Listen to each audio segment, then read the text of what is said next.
ወደ ተወዳጅ ምግብ ቤቶ ሲገቡ እና ለጣዕም ብለው የሚገዙት ምግብ ከገቡበት ውብ አዳራሽ ጀርባ ምን አይነት አስደንጋጭ ምስጢር እንደሚደበቅበት ቢያውቁ ምን ይፈጠራል?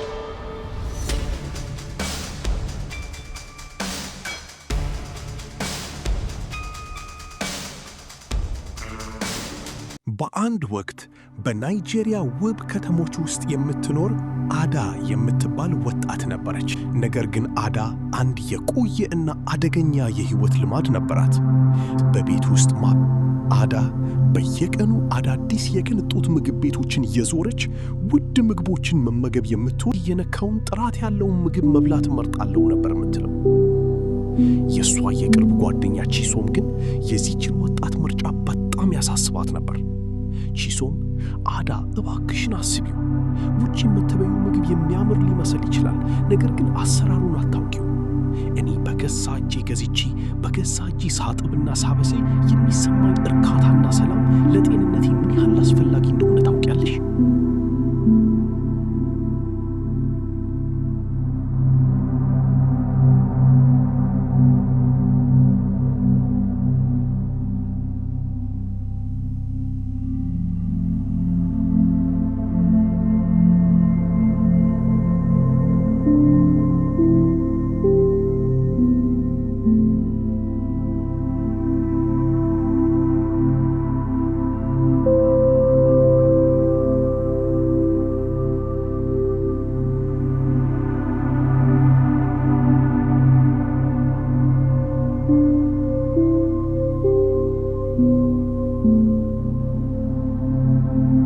ነገር ግን አዳ ከውበትና ከቅንጦት ባሻገር ያለው እውነት በጠረጴዛዋ ላይ ከሚቀርቡላት ምግቦች ጀርባ ያለውን አስፈሪ ምስጢር አታውቅም ነበር።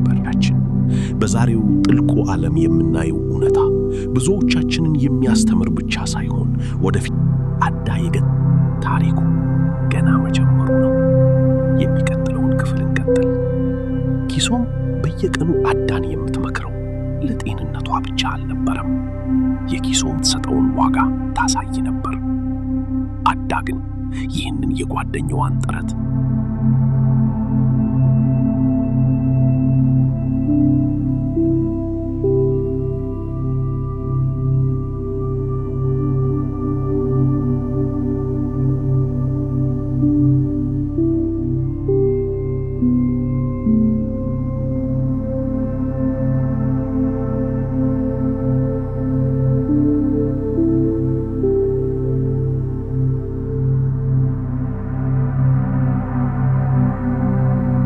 አዳ ለምንድን ነው እንዲህ የምታደርጊው ስትል ቺሶም በአንድ ምሽት ጠየቀቻት። ሰውየው የሚያብስልሽን ምግብ ታያለሽ፣ የኩሽናውን ንጽህና ትመለከቻለሽ። አንዳንዴ ውብ መስሎ የሚታየው ነገር ሁሉ ከውስጥ በጣም የቆሸሸ ሊሆን እንደሚችል ታውቂያለሽ። አዳ ለቺሶም ምክር የምትሰጠው ምላሽ ሁሌም እንደ ንቀት ነበር። ቺሶም ይህ የዘመኑ ሁኔታ ነው።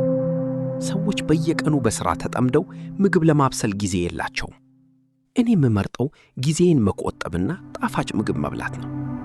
አንቺ የምትለፊው ለምንድን ነው ስትል ትመልስላት ነበር። ይህ የሁለቱ ጓደኛሞች የህይወት መንገድ ልዩነት በየቀኑ እንደማዕበል ይጋጭ ነበር። ቺሶም የቤት ምግብ የፍቅርና የጥንቃቄ መገለጫ እንደሆነ ታስረዳለች። አዳ ደግሞ የሆቴል ምግብ የሁኔታዎች ሁሉ ምቾትና የዘመናዊነት መለኪያ እንደሆነ ታምናለች። እየተባበሰ በሄደው በዚህ ክርክር መሃል አዳ አዲስና እጅግ ውብ የሆነ የቅንጦት ምግብ ቤት አገኘች። ምግብ ቤቱ ከውጭ ሲታይ እንደ ማንኛውም ውብ ሆቴል በሚያማምሩ መብራቶችና በንጹህ ወለሎች የተነቆጠቆረ ነበር። አዳ በየቀኑ እዚያ መመገብ ጀመረች። ጓደኞቿም አዳ እዚያ መመገቧን ሲያዩ አዳ እውነትም ይህ ቦታ ለምግብሽ የምትከፍይውን ዋጋ ያክል ጥራት አለው ብለው ይጠይቋት ነበር። ነገር ግን አዳ የቺሶምን ማለቂያ የሌለው ማስጠንቀቂያ ትታ ለውበቱና ለጣዕሙ ብቻ ተገዛች። ውድ ቤተሰቦቻችን፣ አንዳንድ ጊዜ የውጫዊ ውበት ሽፋን ውስጣዊውን እውነታ ለመሸፈን የሚያገለግል ጭምብር ሊሆን እንደሚችል አዳ አልተረዳችም ነበር።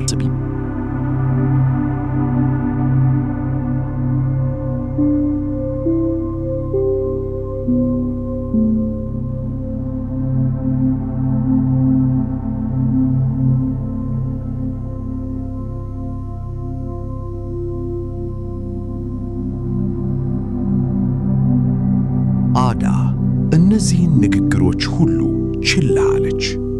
ለሷ ምግብ መብላት የራሷ ምርጫ ነው። ነገር ግን አዳ የገጠማት ያ ድንገተኛ ክስተት የቺሶም ንግግር ምን ያህል ትክክል እንደነበረ ሕይወቷን በሚቀይር ሁኔታ ታስተምራታለች። ያ አስደንጋጭ ክስተት መቃረቢያ ላይ ነው። ያ ውብ ሆቴል ከአዳ የውበት ፍላጎት ጀርባ ምን አይነት አደጋ ይዞላት ይሆን? ሦስተኛው ቀን አዳ መቼም የማትረሳው ቀን ነበር። በሥራ ቦታዋ የነበረው ውጥረትና የድካም ስሜት የተለመደው የቅንጦት ምግብ ቤቷ ውስጥ ገብታ የሚወደውን ምግቧን እንድታዝ አደረጋት። አስተናጋጇ በደስታ ተቀብላ አዳ የምትወደውን ጣፋጭ ምግብ በጠረጴዟ ላይ አቀረበችላት። አዳም እንደ ሁል ጊዜው በፍጥነት መመገብ ጀመረች። ነገር ግን አዳ በአፏ የያዘችውን ምግብ ለመዋጥ ስትል በድንገት የሆነ ነገር ስሜቷን ቀሰቀሰው። የምግብ አፏ ውስጥ የሆነ ጠንካራና ያልተለመደ ነገር ተሰማት። አዳ በድንገት ከጠረጴዟ ተነሳች። በምግብ ቤቱ ውስጥ ያሉት ሁሉ በአዳ ድንገተኛ ድርጊት ደንግጠው ወደ እሷ ተመለከቱ። አዳ በአፏ የነበረውን ያ ያልተለመደ ነገር አውጥታ በእጇ መዳፍ ላይ ስታየው ደሟ በቅጽበት ቀዘቀዘ። በእጇ የነበረው ነገር ከምግቧ ጋር ተቀላቅሎ የነበረ የሞተ የኮከሮች አይጦች የሚሰሩበትን ጨለማ ቦታ የሚወድ አስከሬን ነበር። አዳ ያንን ስታይ በሆዷ ውስጥ የነበረው ሁሉ በአንድ ጊዜ ወደ ላይ ወጣ። አዳ በሆቴሉ ውስጥ የነበሩትን ሁሉ ደንግጣ በቁጭትና በንዴት ተመለከተች። ዙሪያዋ ላይ ያሉት ደንበኞች አዳ ባወጣቸው ድንገተኛ ጩኸትና በምግቡ ላይ ባገኘችው አስፈሪ ነገር ደንግጠው በየቦታው መሮጥ ጀመሩ። አዳ በዚያች ቅጽበት የሆቴሉ ውበት፣ የሚያማምሩ መብራቶች እና ፈገግታ ያላቸው አስተናጋጆች ሁሉም አንድ ትልቅ ውሸት እንደነበሩ ተረዳች። ከውጭ የሚያምረው ሆቴል ከውስጥ ግን ምን ያህል የቆሸሸና አስፈሪ እንደሆነ ያ ያገኘችው የሞተ ኮከሮች ለሷ ገለጽላት። አዳ በሕይወቷ ታይቶ ማያውቀው የቁጣና የጥላቻ ስሜት ተሰማት። ይህ ነው እንዴ የምትመገቡኝ? ይህ ነው እንዴ ጥራታችሁ? ስትል በሆቴሉ ውስጥ በቁጣ ጮኸች።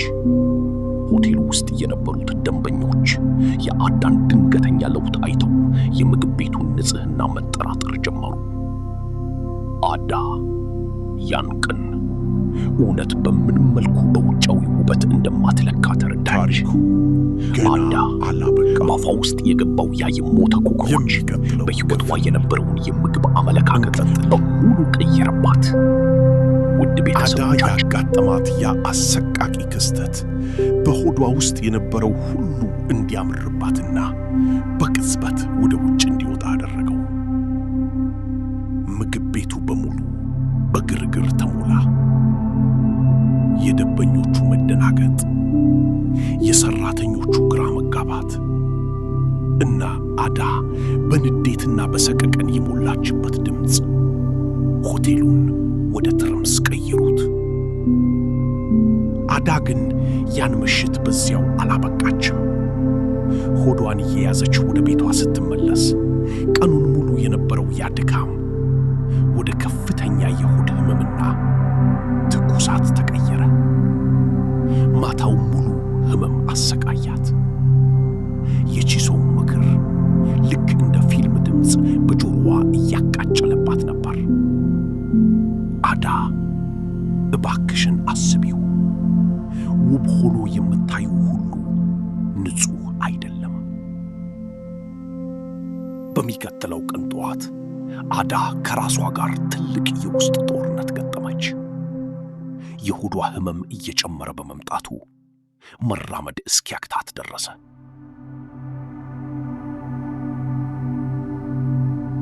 ቺሶም አዳን በታመመችበት ሁኔታ ስታያት ምንም ሳትል በፍጥነት ተንከባከበቻት።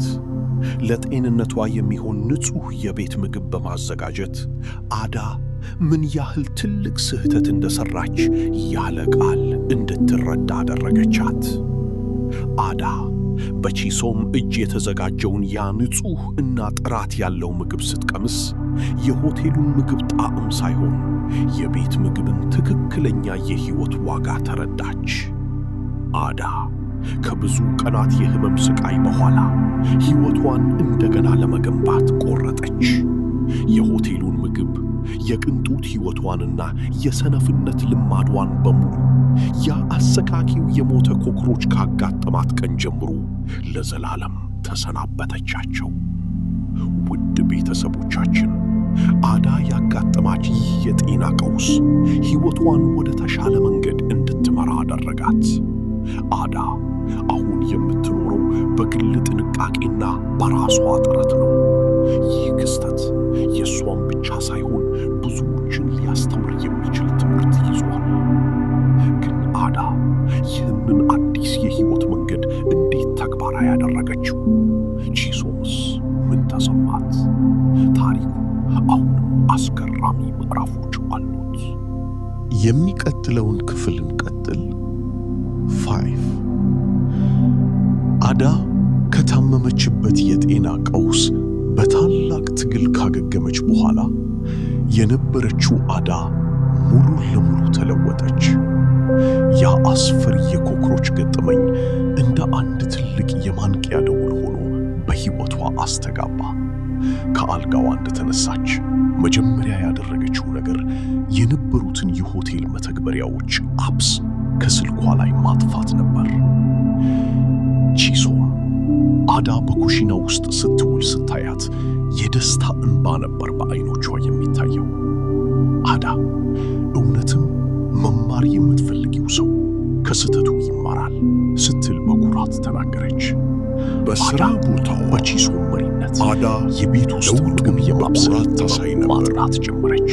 ምሳ ሰዓት መጀመሪያ ላይ ከውጭ ምግብ የሚያዙ ባልደረቦች ኋላ ላይ አዳ ከቤት ያመጣችው የሚያምርና ንጹሕ ምግብ ሲያዩ በራሷ ይገረሙ ነበር።